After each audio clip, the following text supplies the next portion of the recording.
Welcome to Grappling with the Gray, a forum for promoting an ethical mindset and ethical decision-making to help us more clearly see both sides of complex issues and better navigate moral challenges of everyday life. I am Rabbi Yonason Goldson, and I am pleased to welcome you to episode number 50 of Grappling with the Gray. As one of my guests, Annette, just said, we could think of it as 50 Shades of Gray, but I'm not sure we want to go there. So we'll just move on rapidly and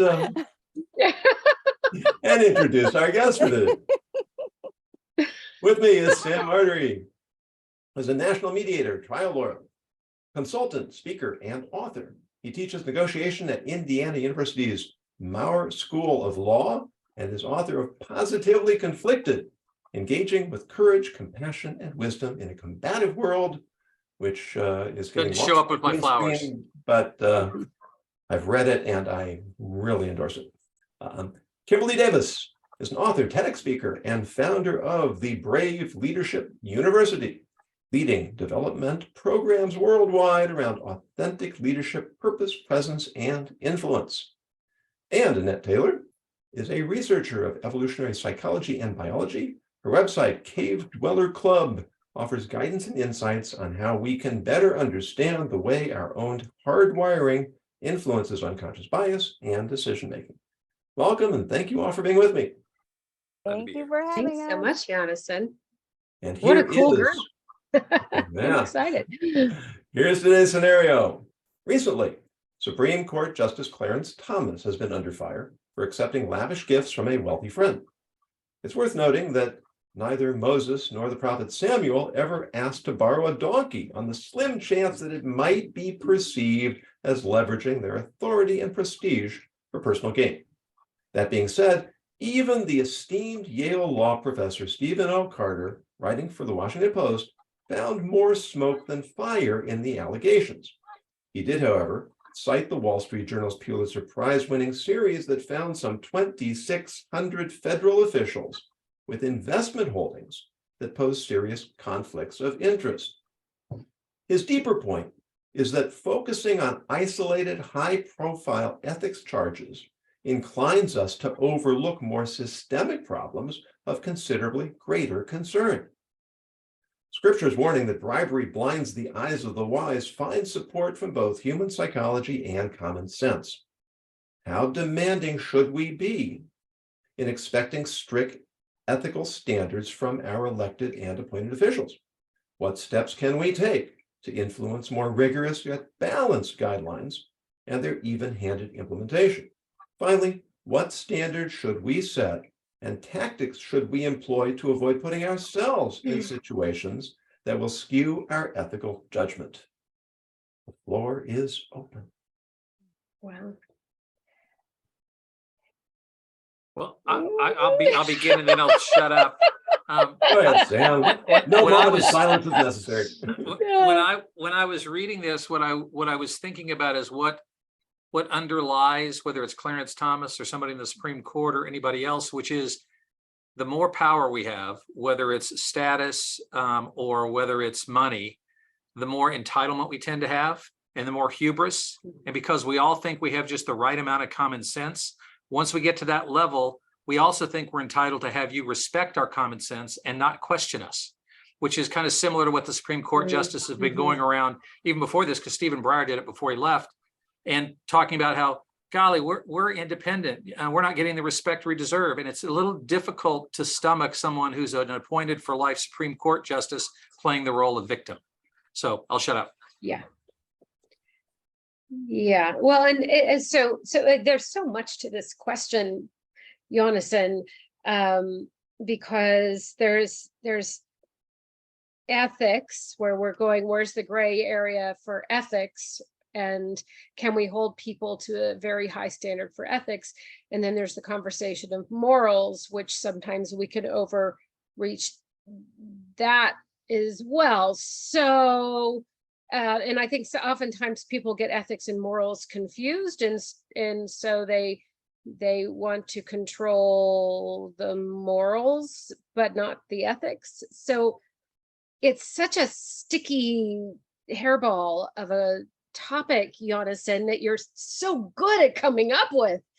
But I will stick with the ethics piece, because I do think that yes, we need to hold people to a higher standard, and yes, we need to look at systemic problems. So I don't think it's an either or, that we can't look at the people at the top, because with great power comes great responsibility.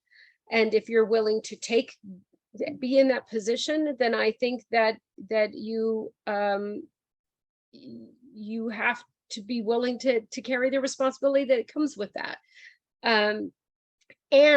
And we should look at this as a red flag, to look at what the systemic problems are and how do we keep this from continuing to happen and making it permissible. Right. In my head, power has two parts: responsibility and control. And sometimes in modern life, you can accept the control, you can have the control, but you can kind of skirt the responsibility. And I think if you truly accept power, you have to accept both parts. And it seems like in this situation, maybe Clarence Thomas is not accepting all of the responsibility, he just is accepting the control. You know, when you're talking about power and responsibility, I think of applying that. The power goes to myself. What are my responsibilities intrinsically to who I am, what I'm doing? And then the responsibility, and it goes to how are my actions affecting the world around me? I mean, we are suffering from a profound lack of trust in our society. Very much so. And for good reason. Because we don't find that our leaders are conducting themselves with a sense of integrity. And, Right. you know, it's very easy to, you know, for people to say, you know, if the president acts that way, if Congress acts that way, if Supreme Justice acts that way, if my teacher acts that way, if my parents act that way, then why shouldn't I? And why should I expect anyone else to be different? And that is what's so corrosive to a healthy society. Yep. And his position is supposed to be serving the masses. I mean, especially the Supreme Court. I mean, Right. what does the name imply? It's his purpose, like in the big wheel and all the cogs of government, or not even inside government. His purpose is to help the masses. And when you kind of lift yourself away from the masses, I think it's harder to help the masses. Well, I don't disagree with what you're saying or what I think the Supreme Court should be doing, but I think Clarence Thomas would define his role very narrowly, almost like he's above being human. And I mean that of all the Supreme Court justices in some way. Their job, as they would express it, is to serve the law. And if they serve the law faithfully, it will indirectly serve the intent of the framers and the rest of the people. And some of them would argue that if they pay attention to the masses, and I would say to humanity itself, they're almost not doing their job. But I think things like have just happened with Clarence Thomas or Gorsuch, or, you know, people can pick out whomever they want. It reminds us that they are human. I mean, part of what they do in that position is they want to say, I'm above being human. I'm above being biased. I'm incapable of that because I'm a Supreme Court justice. And I think they're just flat out wrong about it. I would absolutely agree with that. I would absolutely agree with that. Yeah, I mean, the way we look at leaders, and really at everyone, there's this bizarre phenomenon that's happening in society where we demand perfection, and at the same time, we excuse everything. And I really mean it's bizarre, because you find both 100%. things going on at the same time, Right. and they're both completely unrealistic. We are human beings, as you say, Sam, and we make mistakes. What do we do after we make a mistake? Well, if we cover it up, well, that's a big problem, and that's sometimes worse than the infraction itself. But if we don't have a culture that allows us to say, I made a mistake, I was wrong, I'll try to fix it, I'll try to do better next time, and be able to move forward, then there really is no motivation to take responsibility. Absolutely. Well, that's the 100%. problem though with our Supreme Court system, the fact that there are lifetime appointments. I made a mistake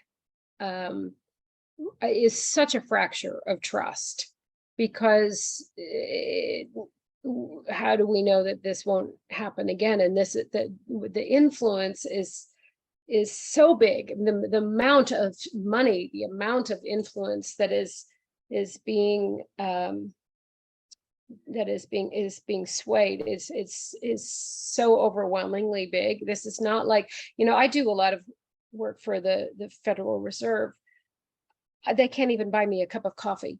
They're not allowed to buy me a cup of coffee when we meet because of any potential perception of impropriety. And we're talking to school tuition, and we're talking lavish trips, and we're talking real estate. I mean, the amount of sway, and this is by a person who's got a very strong agenda on one side of the aisle. Now, if this person wasn't someone who was very committed to one specific party, then it might be a different conversation. But this person very much has an agenda, and that's a problem. But That's an interesting point. Go ahead, Sam. But Jonathan, you mentioned trust earlier, and I guess I'm a true trick pony. Fear and trust are kind of where I think everything happens, or the lack of fear, and anyway. But you all have probably seen David Maister's trust equation, which is credibility plus reliability plus vulnerability, all over self-focus. And usually for most people that are professionals or who've gone out and done their own entrepreneurial business things or whatever, the teachers, whomever, parents, the credibility and reliability is kind of pay to play. I mean, you've got the credibility by doing things, you've got the reliability by your behavior. And the things that really distinguish people is their vulnerability or their transparency, and their lack of self-focus. And what we have happening, I would argue, not just with Clarence Thomas, but perhaps with other people in the Supreme Court as well, is that they're not even making the pay to play part. They're not even living up to the credibility and reliability, which ought to be the easy parts. Right. So once they're there, and then they're guarding themselves saying, well, the last thing I'm going to be is vulnerable. And so they claim to be victims. And then all the focus is on them. So it's the opposite. And I think, and ultimately, I believe, and Jonathan's heard me say this before, I believe we choose trust.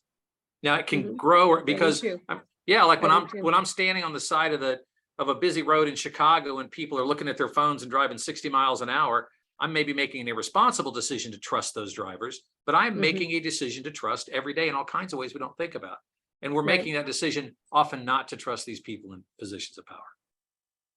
And it's crazy to think that there are 9 Supreme Court justices, correct?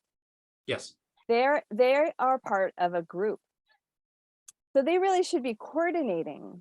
And when you describe that self-focus, the team aspect, the group focus is totally lost, because it's like they can't even cooperate with each other because they're so concerned what's going on with them individually. And that's pretty corrosive too, I would think. There's a tremendous political element. You mentioned, Kimberly, there's a political element there, and it's a little bit more nuanced than that, because it really comes down to political philosophy, and the philosophy of jurisprudence. And I read an article about this, and it was kind of interesting that the conservative justices are described as being strict constructionists. That means that they are trying to read their rulings into the Constitution and use that as the basis, whereas the liberal justices are more inclined to try to draw out what they would like the spirit of the law to be, sometimes at the expense of the written word. And you can't have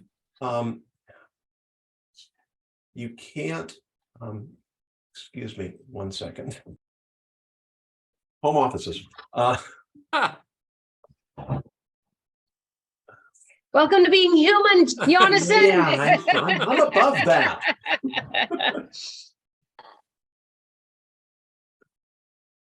Truth is, I don't actually exist. I'm computer generated, so that's really not special.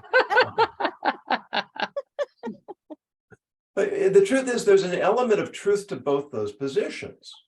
Is you have to have the law anchored in the Constitution, but you also have to recognize that the world changes and that you have to take the underlying principles and allow them flexibility to adapt.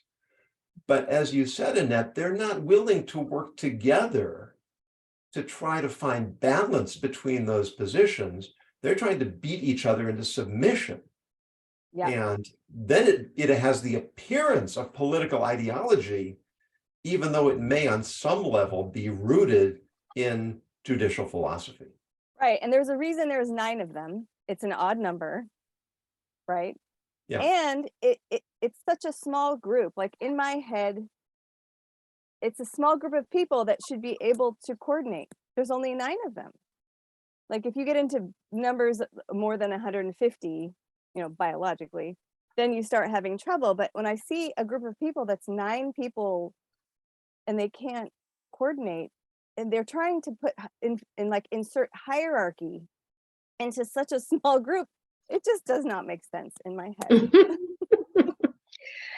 Jonathan, I don't know that I agree that it's just about judicial philosophy. I do think it's very much entrenched in politics. I think we would like it to be higher than that. We would like to believe that it's at a higher thing. I don't know that it is, though. I think we've lost that along the way. Well, it could be, and it could be that the political inclination governs the judicial philosophy to a large extent. Yeah. But it has become supposed, if you've been paying attention to what's going on in Israel, a huge fight going on about their Supreme Court. Now, I've been reading some of it, and I see that I'm not real confident in the way it's being reported. In Israel, the Supreme Court chooses its own successors. Oh. Yeah. So that shouldn't be a surprise to you if you've been watching the news. And when you talk about a system where you're in it for life, they're not just in it for life, they're in it for eternity. Yeah. And the court has shifted farther and farther to one side. And that's what the reform movements are trying to correct. The problem is that the reformers, once they got a chance to assert themselves, went way beyond what they probably should have. They didn't try to seek consensus, say, let's find a balanced solution for what's wrong. They did the same thing. Well, let's try to seize the moment and make things our way. And when you don't have any kind of cooperation, you can't get anything done. They all need Sam to come in and mediate. Absolutely. You go to Israel, Sam, right now. Well, take care. I mean, when we think about that, I mean, and we were talking before we came on, just that notion of righteousness, and I talk about something I call the justice gene, and you have it when it gets tweaked, right? Somebody cuts you off in traffic or in line at the deli, and once we invest in that righteousness, it's and I think we do it to cover up fear and all kinds of things. And as Jonas has heard me say, my wife said to me one time, do you want to be right or do you want to be married? And that really drew my attention in. Too late for the conversation, but we're still married. But I think that happens. It's a classic shield for anybody that's being attacked in a position of power. They go to righteousness because it's like holding up a religious text for somebody. Once I've grabbed onto this, there is nothing you can say to me, and even if you do, I will not listen, and I'm no longer obligated to listen. And their job is to listen. And doesn't fear exist when there's an absence of trust? Right. I'm sorry. If I don't trust you, then I'm afraid of you. That's the continuum. Like I think that's like almost a biological continuum. Like you're in the middle, it's good. But if you're way over here in trust, like too much trust is not great. Too much fear is not great.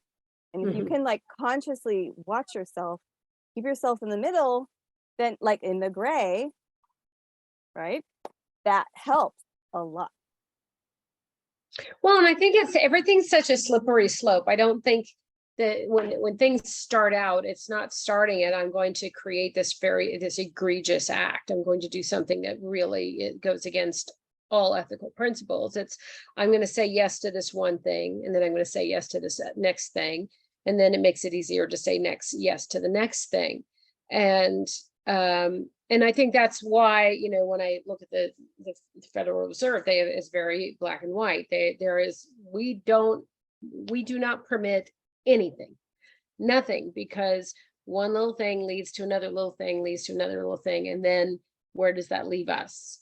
And so, you know, when we look at the systemic problems that lead to these big egregious acts, we do have to start with very basic foundational decisions that we're going to make and agree upon. And the problem is they have to be, to your point, Annette, they have to be agreed upon, because if it's just one person saying this is the way it's going to be, then it loses all power, because people won't buy into that. Right. You know, you made me think, go ahead, Sam. I'm just going to say to what Kimberly said, the Federal Reserve won't let you is not allowed to buy you a cup of coffee, and large pharmaceutical companies are not allowed to give the doctors a pen anymore. They used to buy them lunches and all kinds of things that went along with that. And yet we've got $1 billion industry in Washington that's built on doing exactly those things that the Federal Reserve and the AMA has said we can't do. Right. And as long as that's there, it's very difficult not to be cynical. Yeah, Yeah, and you know, agreed. it's really interesting to hear you say that, Kimberly, because you know, it would be easy to say, well, you know, who's going to sell out for a cup of coffee? And probably no one will. But Right. where do you draw the line? In the observant Jewish community, our rabbinic laws that men and women are not allowed to touch each other if they're not married or immediate relatives. Mhm. And the reasoning is, well, read the headlines again and see what happens, whether it's in the hotel room or in the Oval Office or any of the places these things happen. If you put the line, you draw the line in a place that's absolutely clear. Yeah. Then you don't slip onto that slippery slope in the first place. Right. And it might seem like, well, that's extreme, maybe, but maybe it's extreme for a good reason. And as you say, Sam, why isn't this going on at the levels where it's really going to make a difference? Well, if going to what you're saying and what Kimberly's saying, I'd be curious to hear in that what you'd have to say, because like you said, nobody's going to sell out over a cup of coffee. I think it's more subtle than that. I think as we give gifts, and so I wonder from an evolutionary biology standpoint, if that doesn't it's not the cup of coffee, it's the act of the gift. And it's the reciprocity almost impulse. Yes, that's it. That's it, Annette. It's that reciprocity piece. Yeah.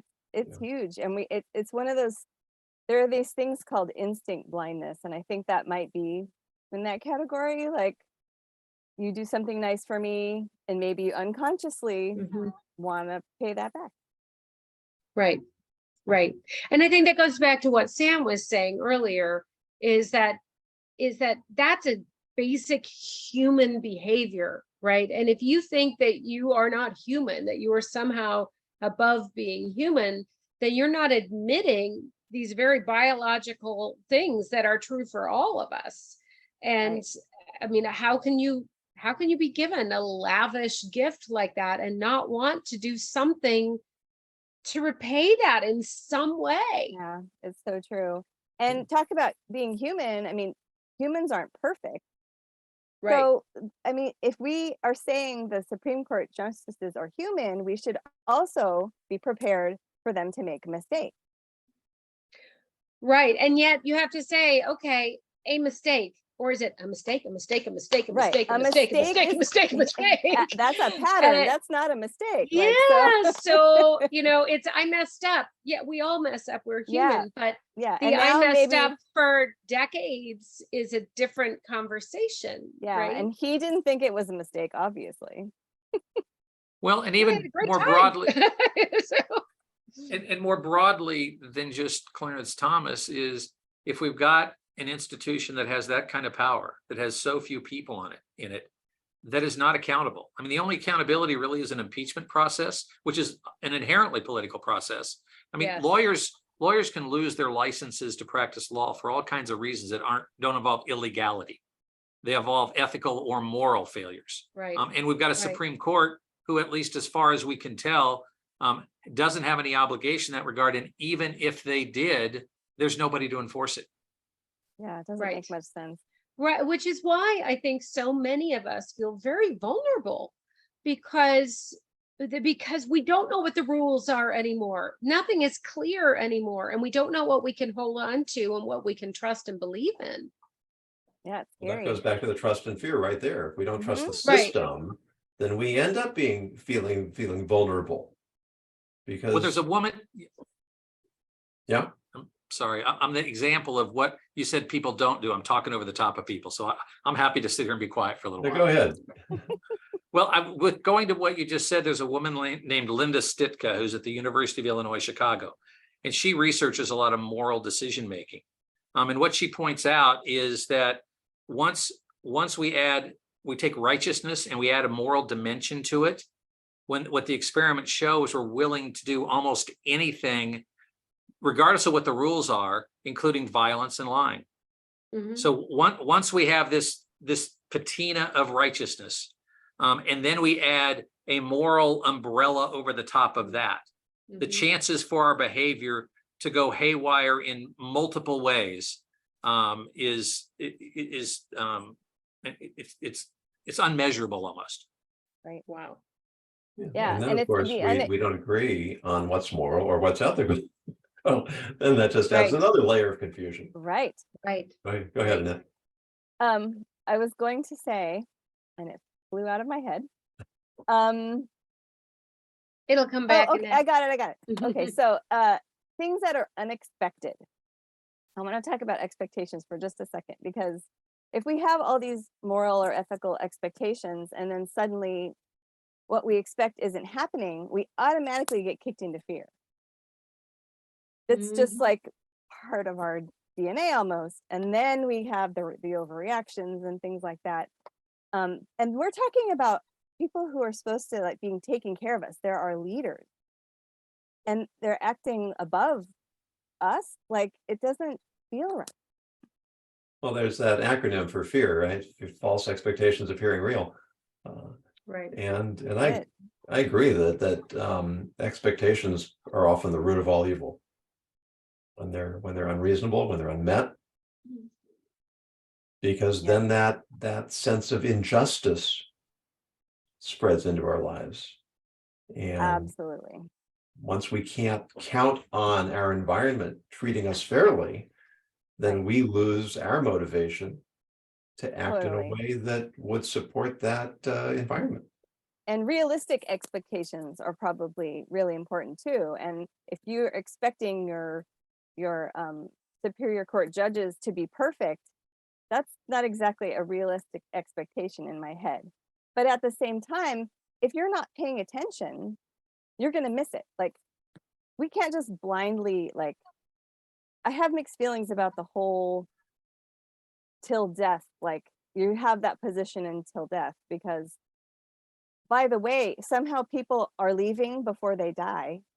That seems strategic, right? Like you're supposed to hold the position until you die, and yet some of them, right, are leaving before that.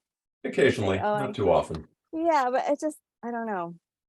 It's interesting, Annette, you said something a few minutes ago where you said there are leaders. They're supposed to be taking care of us.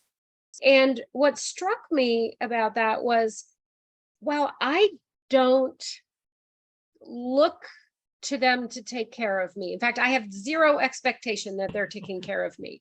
Okay. And then I thought, well, that's also a problem because that leads to apathy. And I think so many of us, we want to believe in our system, that the system works. And when you lose that foundational belief, it's not always anger that comes out of that. A lot of times it's apathy. That's freeze, though. That's the yeah, that's flight, or freeze. freeze. Yeah, I think you're right. Again, I think it's you're back right. to fear, but yeah, 100% agree. I think you make a really interesting point, just Kimberly. Yeah. go numb. Well, I Yeah. think so many people are just numb right now. Well, and also when you get to the politically political left, political right, because I'm not even sure the labels conservative and liberal are accurate anymore. But Mhm. Right. on the left, there's often this feeling that we want the government to make our lives better. And on the right, there's a feeling we want the government to leave us alone and let us make our lives better. And Well, so it used to be the case, but I don't think that's the case Well, anymore. yeah, and I'm not sure what anybody, I don't think people know Yeah. what they believe anymore, Yeah. frankly. Yeah. I really don't think it's all It come down depends to on the personality. issue that they want to leave you alone. So Yeah, otherwise they might want you to like fix they're the either going to get library. way too much involved, or Yeah, they're going to no not one want to can be read this involved at book. all. But No. it's bizarre. There's no, it's not that clear anymore. Yeah, just add fear and it just whoop, messes it up. Well, and it's not even like adding fear, is it? Isn't it there all the time? At some level, to a large, greater or lesser extent, is it not? And I'm asking, not saying that, but that's kind of the way I think about it. Well, in my head, trust replaces fear. Like if you're in trust, you can't be in fear. And if you're in fear, you can't be in trust. If you're just aware of where you are, I think it helps. Well, and I guess that's kind of where my pushback goes is I think trust and fear are swimming together all the time.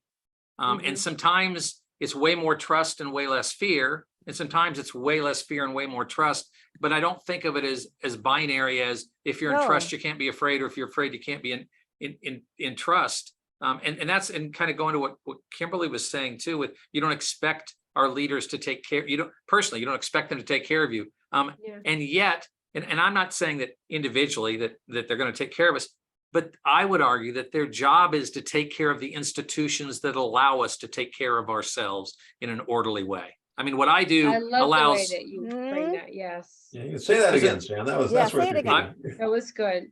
I wish I could remember exactly how I said it. Somebody may be able to repeat it better. Their job is to take care of the institutions that allow us to take care of ourselves. Thank you. It sounded better coming from you than I. No, you said it so well. But I don't know that that's what the job is anymore. I mean, I don't think that's the job that's being done. No, because they forgot to care for the institutions. They're aligned with re-elections and who's angry and who has power and who doesn't, and that blows it all up, which creates the lack of trust, which creates the apathy or the anger, or wherever that might and go. that's the hierarchy kicking in, and that's fear-based, and it's super annoying. To put it mildly.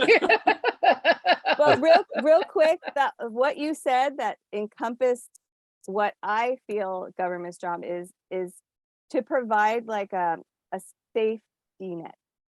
So you're describing safety. Give us these parameters, and that's where we'll function. And people don't trust into institutions anymore because they don't seem to be paying attention to their own rules or ethics, really. Yeah.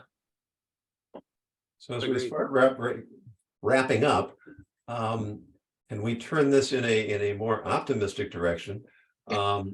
Right? Good luck. We all recognize things are wrong and broken, and we have limited expectation that they're going to improve dramatically. But what can we do for ourselves? How can we resist the sort of rationalization that if it's every man for himself, every woman for herself, then let's just throw out all the rules, grab what you can, give nothing back. That doesn't sound like a recipe for a happy or successful life. So what do we do to maintain our own ethical standards, even when the surrounding culture seems to be flailing? I have an idea. Good. So I have a website called cavedwellerclub.com. And I think the most useful thing about cave dwellers was that they were group oriented. And to me, if you're doing what's best for the group, oftentimes that's what's moral.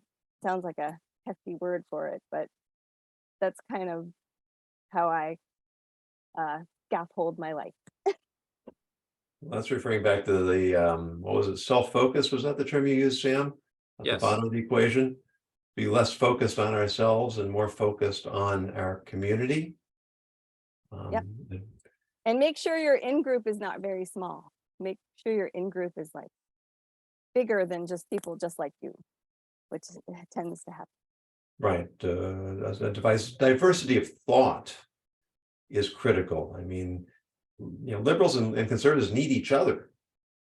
And their unwillingness so much today to talk to each other is part of the problem.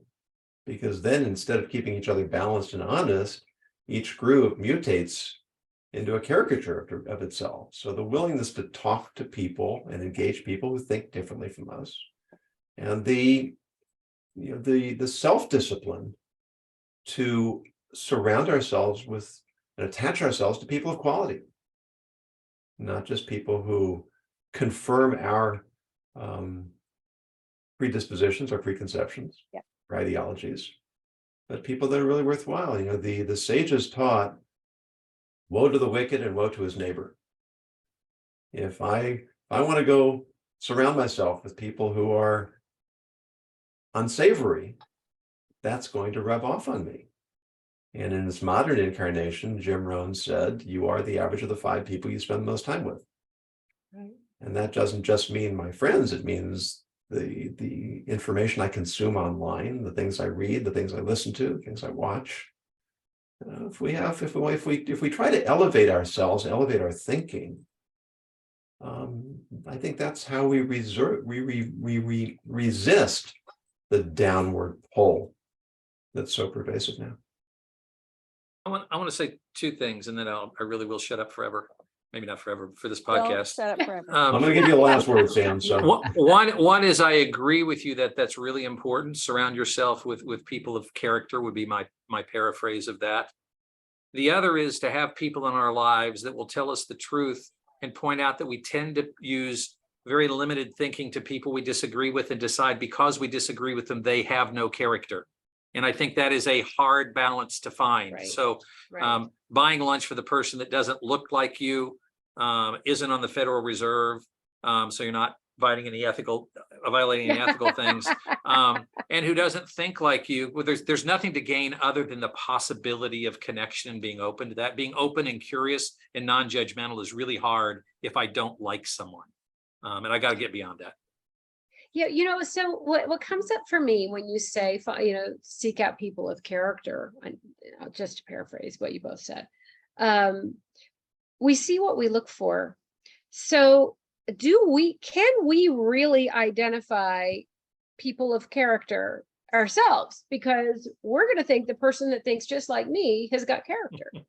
So I almost think the encouragement should be seek to have conversations and understand the viewpoints of people who don't look at the world like you do, because otherwise you get blinded to what does character look like, because of course character is going to look just like you in our heads, because that's what human beings do. Yeah, if we conflate philosophy with character, then we are going to go down that road that we don't want to go. And it takes a lot of intellectual integrity and self-discipline to avoid doing that. And as you say, it comes from engaging people from different perspectives, listening to them, and then re-articulating what they've said. both so that they can confirm that we understand them and that we get the practice of actually articulating ideas that are not necessarily comfortable to us, and discovering in that way that maybe we may not agree with them, but we may be able to find that there's a foundation to them. And that try it they're on. worthy of Right. respect. Right. Experiment. Yes. Be uncomfortable. Yay. Be uncomfortable. All right. I'm not Well, sure we thank you all. solved anything, but it was a good conversation. Well, the gurus all say we've got to get out of our comfort zones. And why don't we do it? Because it's uncomfortable. Guess what? Yeah. Well, thank you all. This has been at times a little uncomfortable conversation, but I think very, very worthwhile. And I appreciate all of Always. you and your insights. Sam Artery, Kimberly Davis, Annette Taylor. Look forward to having each and all of you back again. For those of you who are watching or listening, if you have a topic you'd like us to take up, please go to jonasandgoldson.com. Use the contact information there. And if it's compelling, you'll definitely have it on a program. And until then, make ethics your North Star and keep grappling with the gray. Thank you.